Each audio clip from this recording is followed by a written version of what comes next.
So I had a thought this week.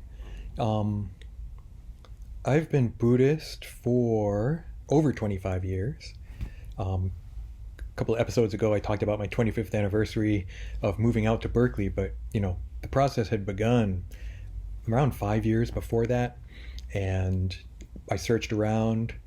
I was kind of just interested in Buddhism first, and then had to kind of figure out what kind of Buddhism, because there is no one single Buddhism.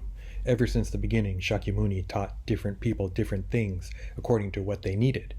So I searched around Korean Zen, Nichiren, Tibetan Buddhism, all kinds of stuff. Jodo Shinshu was the first thing I encountered, and that's actually what I ended up coming back to.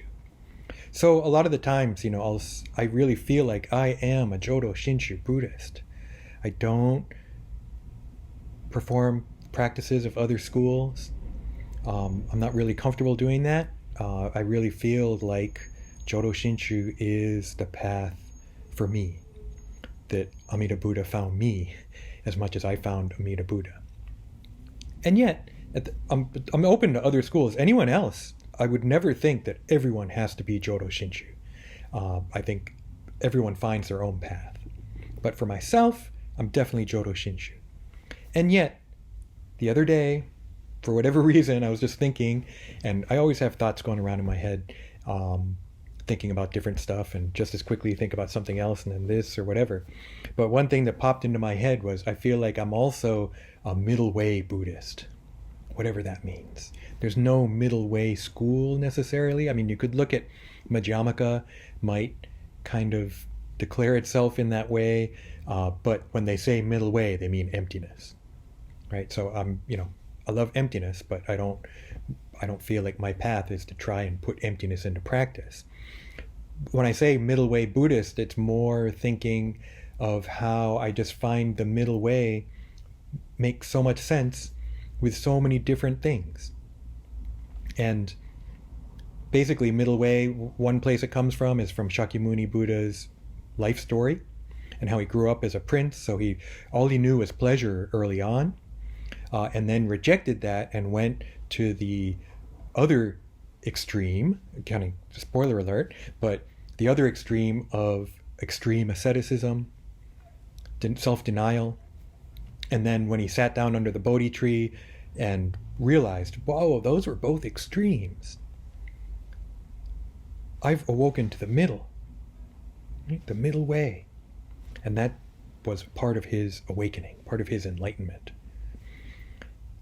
But like I said, emptiness school also considers itself middle way, with Nagarjuna, Madhyamaka, right? And how it's a middle way between the extremes of existence and non-existence, of being and non-being.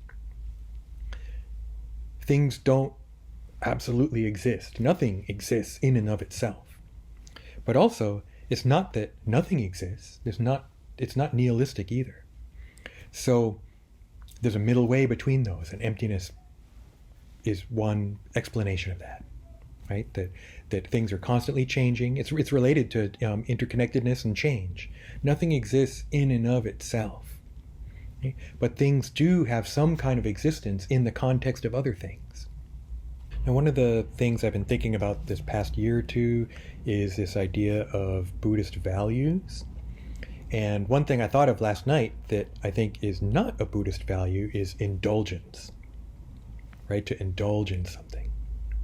So don't indulge in eating expensive food.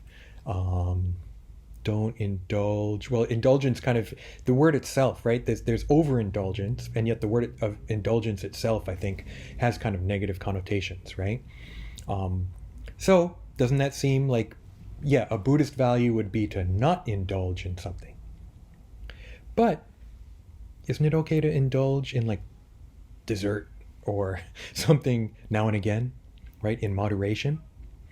And so, yeah, if you're a Buddhist monk, you're not supposed to indulge in anything except maybe reading scriptures and chanting and meditating.